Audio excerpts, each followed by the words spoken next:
Later that day, we received a data file from Belfast, which was unlike any other we'd received. It was perfectly spelt, it was perfectly formatted. It's 6,607 names and addresses. It was 4 times bigger than anything they'd ever sent before. Then I looked at it closely. 90% of the addresses were in Ireland. We didn't contest the euros in Ireland. I looked more closely. I found convents, Catholic schools and seminaries, priests, nuns, everything but the Pope himself.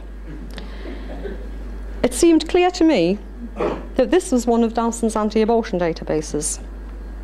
With both Jim and Nick unavailable, I then went down the chain of command and I called Simon Darby.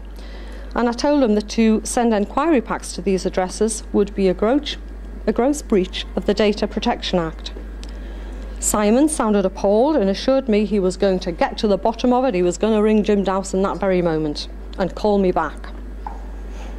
He didn't.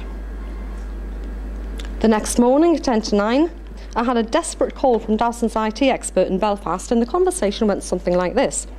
Michaela, you haven't processed that file I sent you yesterday, have you?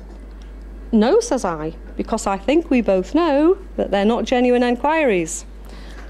Oh, thank God, he says.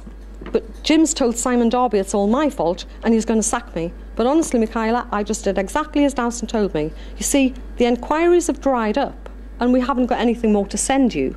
So Jim told me to look around the system, find any other databases we had and send them over. Now this all made sense to me because Jim Dowson had hugely overestimated the number of enquiries we'd receive.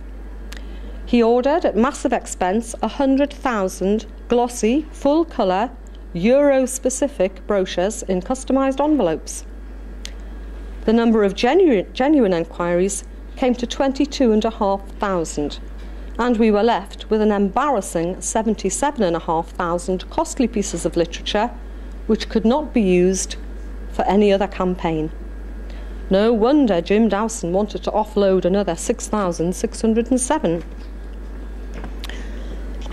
Mr. Dowson claimed in his witness statement at my tribunal that the file had simply been sent in error. Now, the file name, and I've got it still, was Stroud 10609. The anti-abortion database would most certainly not have been named Stroud 10609. Since it was sent as an attachment, someone would have had to select it and rename it and save it as Stroud 10609. So Jim Dowson isn't telling the truth here.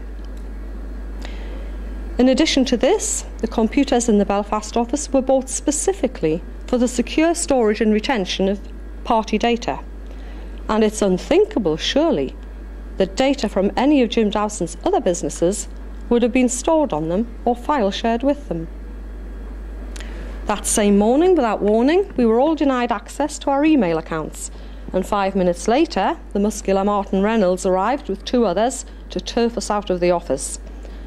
Within days, I received my letter of dismissal, and the rest, as they say, is history. Now, NG has sacrificed many good people in order to protect his business relationship with a man who's been able to persuade him that he's a consultant in just about every field imaginable. I have no doubt that Jim Dowson is an able, short-term fundraiser. But fundraising should have been the limit of his involvement with the party. What Jim Dowson is not is a professional.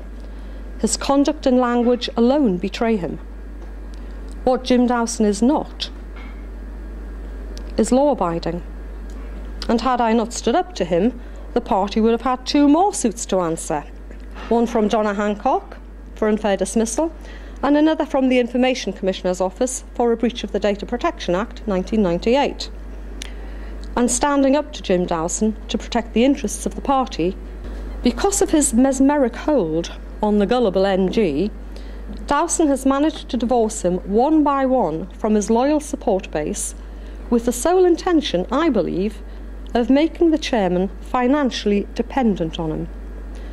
Moreover, he actively created a climate of fear, intimidation and suspicion among staff, setting one against another, employing divide and rule tactics.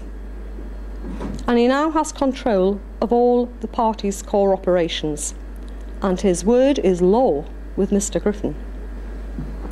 I'm supporting Eddie because Jim Dowson and NG together have become a liability to the party.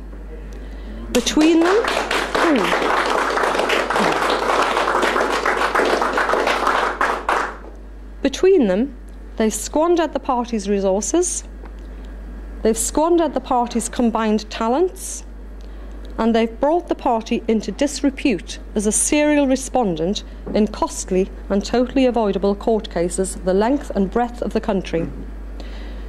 NG, after his disgraceful self-publicising garden party stunt, has made the party virtually unelectable under his leadership.